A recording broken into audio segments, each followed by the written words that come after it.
Bonjour à tous et bienvenue sur la chaîne YouTube du Journal du Real. Comme d'habitude, veille de match aujourd'hui. Donc le Real joue demain 18h30 face à Leganés. Déplacement au stade Butarque. Et on a notre correspondant à Madrid qui était à Valdebebas ce Madrid. Pourquoi tu rigoles? C'est fou de rigoler. Butarque. Butarque, comment? Butarque. Comment Butarque, ça, ah oui, Butarque? à la Butarque. française. Comment ça, Butarque? À Ah la, non, je ne pouvais pas ne pas rire, je suis désolé. Non mais t'as raison, t'as raison. Vous l'aurez compris, hein, on est avec Guillaume, désolé pour mon accent espagnol, pourtant je fais des efforts, je prends des cours en plus récemment, c'est terrible. Butarque. Non, qui est un stade d'ailleurs, on va en discuter un peu maudit pour le Real Madrid. On va en discuter tout au long de cette prévia. Guillaume, comment ça va? Ah, ça va très bien, et toi? À part ton accent espagnol, ça a l'air d'aller aussi. Ouais, il fait très froid là en France, on est de retour en France, il fait très froid. J'ai vu qu'à Madrid c'était plutôt une belle journée, en tout cas sur les images de l'entraînement, Aujourd'hui, tout aujourd'hui ça. c'est nuageux. Aujourd'hui, c'est bien nuageux, il fait pas trop froid, mais c'est nuageux pour le coup. Mais j'ai vu que la neige en France, c'est pas ça ici, hein. C'est quand même encore 15-16 Ouais. degrés et du soleil souvent. Enfin, oui, donc voilà, petit point météo avant de commencer le, le, le côté sportif. Donc, tu étais à Valdebebas ce matin, conférence de presse, entraînement des joueurs, donc veille de match, classique. Qu'est-ce que tu peux nous dire, question assez simple et rituelle, entre guillemets, désormais sur ces prévias, sur le groupe? Il y a eu on a vu certains joueurs revenir de blessures, c'est le retour de la trêve internationale aussi. On sait que l'infirmerie est quand même assez pleine du côté du Real. Qu'est-ce que tu peux nous dire sur le groupe qui sera présent ce week-end face à Leganés? Retour de Thibaut Courtois à l'entraînement, c'est la première information. C'était attendu, il sera dans les cages demain contre les Ganes, sauf problème là d'ici cette nuit demain, mais il n'y a aucun souci, il est de retour dans le groupe, il était là à l'entraînement. On a pu apercevoir Rodrigo également, mais ce dernier s'entraîne individuellement pour l'instant. Il est juste venu voir, passer le bonjour, regarder un peu ce que ça donnait l'échauffement de ses coéquipiers. Sinon, les absents habituels, bon, il y a Carvaral, bien sûr, pour les croisés, Alaba qui est toujours pas revenu, Militao qui du coup s'est fait les croisés contre Osasuna. Il y a également Lucas Vasquez qui s'est aussi blessé contre Osasuna, même s'il est potentiellement sur le retour. Il y avait même des rumeurs par rapport à Anfield. On va voir ce que ça donne, mais en tout cas, on devrait rapidement le revoir. Et Aurélien Tchouaméni qui lui aussi devrait revenir assez rapidement, sans doute pour occuper un poste en défense centrale jusqu'à la trêve. Donc voilà pour tous les absents, ils sont 6 en tout, et ça fait quand même beaucoup. Sur un effectif d'une vingtaine de joueurs, 6 absents, ça fait beaucoup. Et justement, j'ai cru aussi comprendre que au niveau de la conférence de presse, donc Carlo Ancelotti a évoqué de nombreux sujets, mais ça tournait beaucoup autour d'un joueur, Kylian Mbappé. Qu'est-ce que nous a dit le coach italien? Beaucoup de choses, beaucoup de questions et beaucoup de réponses de la part de Carlo Ancelotti sur différents sujets, différents angles autour de Kylian Mbappé. Avant toute chose, il s'est entraîné, il est en forme, on verra toutes ses qualités demain. Il pense et espère qu'il va marquer demain le coach italien. Ensuite, une question sur le poste de Kylian Mbappé. On sait qu'il y a des rumeurs, des discussions comme quoi Vinicius en pointe, Mbappé à gauche, peut-être que ça pourrait être la solution, le déclic pour le français. Carlo Ancelotti a répondu que Kylian Mbappé ne lui a jamais demandé une position en particulier sur le terrain, qu'il souhaite juste jouer au football, qu'il n'a pas mais par contre qu'il n'a pas un poste fixe sur le terrain et que ça dépend des phases de jeu. Donc voilà, si Ancelotti voit Mbappé dézonné, il va pas lui dire non, t'es un numéro 9. Mais par contre, Mbappé, lui, n'a jamais demandé à jouer à gauche ou quelque chose comme ça. Autre déclaration sur Kylian Mbappé, c'est sur sa santé mentale. Il y a eu une question à ce sujet-là. Carlo Ancelotti a répondu que Kylian Mbappé est heureux, qu'il est content d'être ici, qu'il paraît très bien. Il a utilisé le verbe paraît parce qu'évidemment, tu ne peux pas savoir ce qu'il y a au fond d'un homme, hein. Même Carlo Ancelotti, s'il le voit tous les jours, il peut pas. Il est pas Mbappé, il y a qu'Mbappé lui-même qui le sait. Et il a ajouté que c'est moche, aux yeux de Carlo Ancelotti, de spéculer sur sa santé mentale. Moi, je trouve que la question a été plutôt posée dans le sens où on s'inquiète finalement de la situation de Kylian Mbappé, pas dans le sens où on a envie d'être intrusif. Carlo Ancelotti l'a pris comme ça. C'est un petit peu dommage parce que c'était une question qui n'était pas posée du tout de manière malveillante. Est-ce qu'Mbappé il va pas bien? Plutôt vraiment une question bienveillante dans le sens où voilà, est-ce que ça va pas? Est-ce qu'il y a vraiment un truc avec Mbappé? On a cette impression-là, un petit peu ce ressenti-là. Enfin, dernière déclaration, dernière question sur Kylian Mbappé, il y en a eu beaucoup. C'est sur ce qu'il a fait pendant la trêve, son travail pendant la trêve. Donc Kylian Mbappé évidemment a travaillé avec le groupe, avec l'équipe, avec tous ceux qui n'étaient pas en trêve internationale et du coup pas mal de jeunes pour faire des oppositions tactiques. Carlo Ancelotti a dit qu'ils se sont concentrés sur le travail défensif avec notamment Raúl Asensio, Mendy. Ils ont essayé différentes choses au poste de latéral droit puisqu'on sait Valverde est avec l'Uruguay, donc dans tous les cas il fallait tenter d'autres choses pour les mises en place tactiques à l'entraînement. Et enfin Carlo Ancelotti a fini par une déclaration qui veut dire quand même beaucoup de choses je trouve. Il a dit voilà le travail d'Mbappé sur le pressing, le travail défensif d'Mbappé, c'était comme ça que la question était tournée et il a dit je n'ai pas à apprendre à Mbappé à jouer en tant qu'attaquant. Voilà, tout simplement. Il a même rajouté, c'est plus Mbappé qui devrait. Enfin, c'est moi qui a des choses à apprendre limite d'Mbappé sur le poste d'attaquant et pas l'inverse. Voilà, pour être complet sur toutes les déclarations qu'il y a eu au sujet de Kylian Mbappé. Alors sur le poste de numéro 9 avec ballon, oui. Par contre, sur le jeu sans ballon, ça serait bien peut-être de passer quand même deux trois consignes ou deux trois éléments de motivation aux joueurs français pour quand même que ça soit un peu plus pertinent et un peu plus actif. Mais oui, c'est vrai qu'il y a toujours cette, cette interrogation autour du positionnement de Kylian Mbappé, de Vinicius, alternance, pas alternance, plus Vinicius dans l'axe ou autre. Donc très bien pour ces éléments de réponse de la part du coach italien qui, voilà, sans jamais trop rentrer dans le détail non plus, qui garde son petit jardin secret, ce qui est assez logique, nous donne quand même deux, trois choses à se mettre sous la dent. Est-ce que, à partir de tous ces éléments-là, de la conférence de presse, de l'entraînement que tu as pu voir, est-ce qu'il y a une compo probable qui se dégage pour ce match ce dimanche? Ah, pour une fois, on a des mots que Carlo Ancelotti a posés finalement sur cette composition d'équipe. C'est pas toujours le cas. Il y a une question sur est-ce que Valverde sera arrière droit et Asensio central, un petit peu dans le sens où est-ce que c'est la piste principale, est-ce qu'il peut même nous l'annoncer carrément, hein, Carlo, au vu du manque de possibilités qu'il y a dans l'effectif. Il a dit que c'est une possibilité, oui. Il a dit qu'il y en a d'autres, qu'ils ont essayé d'autres combinaisons pendant la trêve et il choisira la meilleure. Je pense que ce sera celle-là, au vu de tout ce qui est sorti autour et tout ça, et même au vu de cette réponse-là, où il indique quand même clairement que c'est une possibilité, j'imagine bien que ce sera celle-là, mais il n'a pas annoncé clairement. Par contre, Brahim Diaz sera sans doute, même je pense on peut presque l'affirmer au vu de sa déclaration, sera titulaire à droite. Il a dit que voilà, Brahim Diaz est revenu très bien, il a beaucoup marqué avec le Maroc, il est au top physiquement et il va être très important C'est pour vrai. nous. Pour moi, c'est clairement une déclaration qui indique que Brahim sera titulaire demain. Et je pense que dans tous les cas, je vois pas d'autres cas, il faut rappeler que Jesus Fortea a joué ce midi avec les Juvenil A, donc il sera pas disponible pour être titulaire demain dans tous les cas, donc cette option-là, on peut l'oublier. Donc la dernière option, ce serait Fran à gauche et sans doute Ferland Mendy arrière droit pour pouvoir mettre Valverde au milieu de terrain, un milieu de terrain à 4 et donc Brahim sur le banc. Mais je trouve que ça paraît quand même bien compliqué par rapport à ce qui est prévu niveau composition d'équipe et je pense que Brahim a sa place de titulaire pour demain et peut-être même pour Anfield. En tout cas, il a bien enchaîné, il a mis 5 buts avec le Maroc en 2 matchs et j'ai hâte de voir ce que ça va donner. Ouais, donc on partirait sur Thibaut Courtois, Rudiger Asensio, Valverde à droite, Ferland Mendy ou Fran Garcia à gauche, tu sais, il y a une tendance ou pas ça? Ferland, je pense, il a dit clairement qu'il voulait mettre la meilleure équipe demain, qu'il n'y avait pas du tout d'objectif de faire tourner l'idée. Il a dit l'idée est très claire, c'est présenter la meilleure équipe à chaque match. Je le ferai Créer une demain et dynamique. mercredi. Voilà. Donc je pense que même pour l'osmose défensive, les habitudes, je pense qu'il va garder la même ligne défensive sur les 2 prochains matchs et je pense que ce sera Mendy. Il y a eu des choses qui étaient sorties comme quoi Mendy sera titulaire en Anfield. Je vois pas pourquoi demain ce sera pas le cas.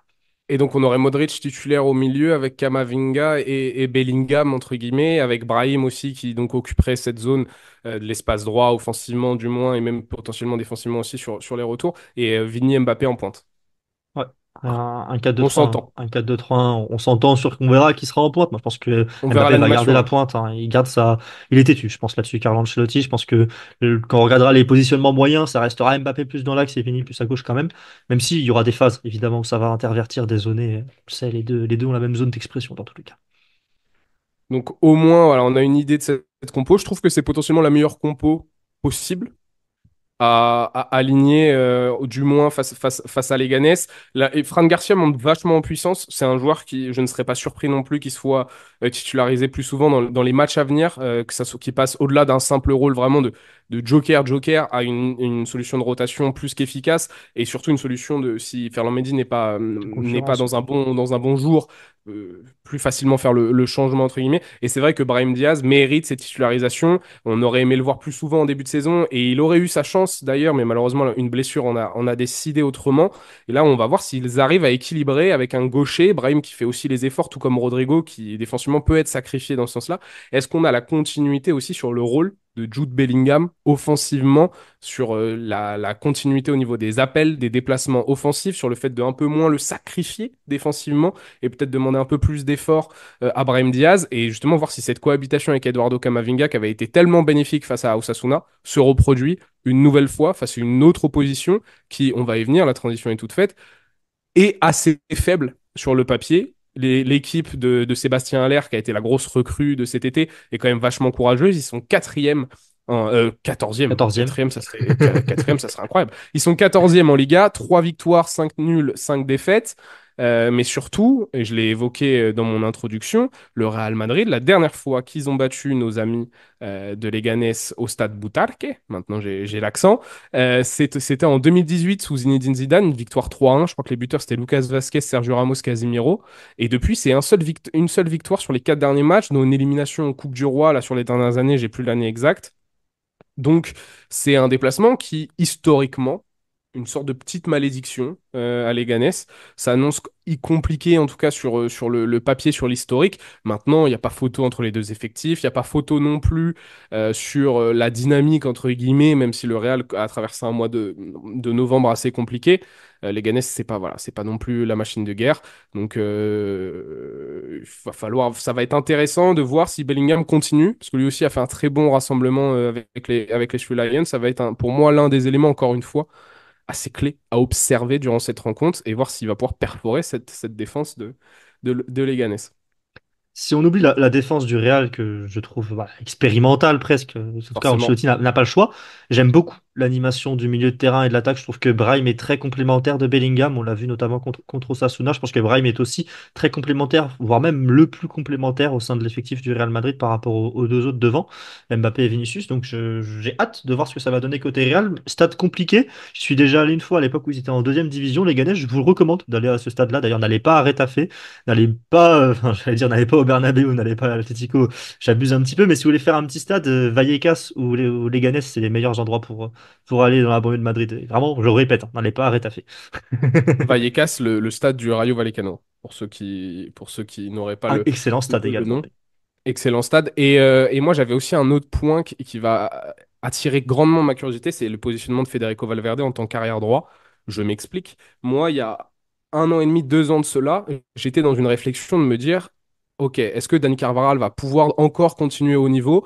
J'avais la sensation que Federico Valverde stagnait au niveau du milieu de terrain, qu'il n'avait pas cette évolution technique nécessaire pour jouer aux côtés de joueurs comme Toni Kroos, Eduardo Camavinga ou autres. Et il y avait déjà 1 an et demi, 2 ans, cette réflexion de me dire, tiens, j'aimerais bien le voir arrière droit, en lieu et place de Dani Carvajal. Alors, Monsieur Dani Carvajal, l'année dernière, m'a fait fermer mon clapet parce qu'il a été magistral. Et Monsieur Federico Valverde a finalement passé ce fameux cap sur la saison dernière et sur ce début de saison également, surtout. Et donc, il est devenu un indispensable au milieu de terrain. Mais moi, j'ai toujours cette idée où je pense que Federico Valverde peut devenir l'un des meilleurs arrière-droits au monde dans un certain contexte. Et ça peut être plus qu'une simple solution de dépannage, ça peut être vraiment une seconde nature pour lui. Et j'ai hâte de le voir dans cet exercice-là contre les Ganes, une opposition assez abordable, mais surtout à voir s'il le sera aussi contre Liverpool. Et là, on aura des vrais clients en face, parce que ça risque d'être Luis Diaz sur le papier face à lui. Et là, moi, j'ai hâte de voir comment est-ce qu'il s'en sort et comment il arrive aussi à contribuer offensivement. Lui qui aime tant dévorer l'espace, là, il va partir de loin. Défensivement, en 1 contre 1, c'est un joueur qui est très solide. Il va également servir à la couverture en permanence. Il risque d'être un peu esselé d'ailleurs, parce que lui qui est toujours en aide au latéral droit, cette fois-ci, c'est lui qui va être en latéral droit. Je suis pas sûr, mis à part si justement Jude Bellingham est un peu sacrifié sur ça, qu'il ait beaucoup d'aide dans ce registre-là, ou Brahim Diaz. Moi, j'ai envie de voir si ma réflexion d'1 an et demi, 2 ans sur ces deux, trois échantillons là sur les prochaines rencontres se confirme et me disent que ok, ça aurait pu être une véritable solution en cas d'un vrai déclin d'Annie Cabral. Bon, là, on a une blessure, mais on a peut-être l'arrivée aussi de Trent Alexander-Arnold l'été prochain, etc., etc. Mais ça aurait pu être une vraie alternative au poste d'arrière droit. Moi, je pense que Brahim est un joueur qui est quand même très attiré par l'axe, donc j'imagine Valverde être un joueur d'aile sur les deux Ouais, prochains matchs, au moment où Vasquez n'est pas là. Valverde vraiment prendre la largeur, cavaler et montrer ce dont il est capable. Il a quand même beaucoup apporté la largeur, notamment lors du gain de la Ligue des Champions 2022. Il faut se rappeler qu'il était l'ailier droit de cette bien équipe, sûr. dans un rôle presque de piston, enfin, c'est un rôle assez Oui. particulier qu'il avait. On le rappelle aussi, il a joué piston à Anfield, si je dis pas de bêtises, sous Zidane à l'époque, piston droit Oui. dans un En quart de finale 3-5-2. de Ligue des Champions, quand on gagne 2-1 ou 1-0 à Anfield, je crois que c'est ça, ouais. Ouais. Même au Il, Bernabéu. a- il, a- il l'avait. Je me demande si c'est pas un 0-0 le match, ce Ah, mais match-là. c'est Il y a à Di eu un Stefano, c'est 2-0 le à zéro l'aller ou un zéro, truc comme ça. c'est le zéro Je sais zéro à Di plus. Stefano ou quelque chose comme ça. Ok. Oui, oui, mais Il y a une sur victoire cette là-bas. double Mais confrontation, il y a Mbappé, je suis fou, moi, un Valverde piston droit sur cette double confrontation. On va voir ce que ça donne. En tout cas, au moins, c'est intriguant. Après, ce serait quand même bien mieux que le Real et Carvajal. Et surtout, je pense que Valverde va manquer au milieu de terrain et Bellingham va devoir se sacrifier bien plus que ce qu'il aurait aimé faire, c'est vrai. notamment ce qu'on avait pu voir contre Osasuna. Après, là, contre les Ganes, ça ira. À Anfield, je pense que Bellingham va être vraiment sacrifié pour le coup. Demain, Mais je moi, pense que le Real va quand même chercher à avoir le contrôle du ballon. je vous le dis, mais moi, face à Liverpool, même si Lucas Vasquez est disponible, je préfère avoir Federico Valverde arrière droit. Tous les jours quitte à un peu mettre en péril, si vous voulez, mon milieu de terrain, mais moi, je peux pas voir Luis Diaz face à Lucas Vasquez. C'est interdit. C'est interdit au public. Je ne peux pas voir ça. Et j'ai beaucoup de respect pour le soldat du Real Madrid qui est Lucas Vasquez, mais on le voit se faire allumer depuis le début de saison lorsqu'il joue à ce poste-là défensivement. C'est catastrophique. Alors, il a deux, trois moments de génie. Son but contre Dortmund, où il relève la tête après avoir fait une première mi-temps catastrophique. On voit la force mentale de joueur et l'énergie qu'il peut apporter. Mais défensivement, hein. Donc voilà. Donc en tout cas, c'est une des solutions, Federico Valverde. Et la dernière fois, j'avais oublié, mais cette fois-ci, je ne vais pas oublier. Mais est-ce que tu as un pronostic pour cette rencontre? Match difficile, victoire 2-1 du Real et un but d'Mbappé. Allez, prise de confiance pour ma part. Optimisme, c'est assez rare pour le souligner. On va dire une victoire 4 buts à 1. Je pense qu'on va encaisser un but. Malheureusement, c'est dans nos routines désormais du côté du Real Madrid. Mais je vois bien une animation offensive justement plus intéressante avec Brahim et également l'apport de Federico Valverde sur ce couloir droit. J'ai hâte de voir ça. Je pense qu'il peut être décisif. Non pas buteur, mais avoir un vrai rôle à jouer. Et j'espère que Bellingham, encore une fois, va continuer sur sa lancée. Je fais un peu une fixette dessus, mais voilà. 4-1, 4-1 Real Madrid. Et j'ai oublié d'en parler, mais c'est vrai, TikTok. Voilà, on arrive à la fin, de toute façon, en conclusion. TikTok, n'oubliez pas, abonnez-vous, le nouveau bébé du journal du Real. Abonnez-vous et mettez-nous en commentaire aussi sur YouTube ce que vous pronostiquez pour cette rencontre face à Leganés, quels sont vos points clés, vos inquiétudes peut-être sur la compo probable qu'on vous a donnée aujourd'hui. Et puis on se retrouve très vite sur la chaîne YouTube Journal du Real pour du nouveau contenu. Allez, ciao tout le monde. Merci, ciao.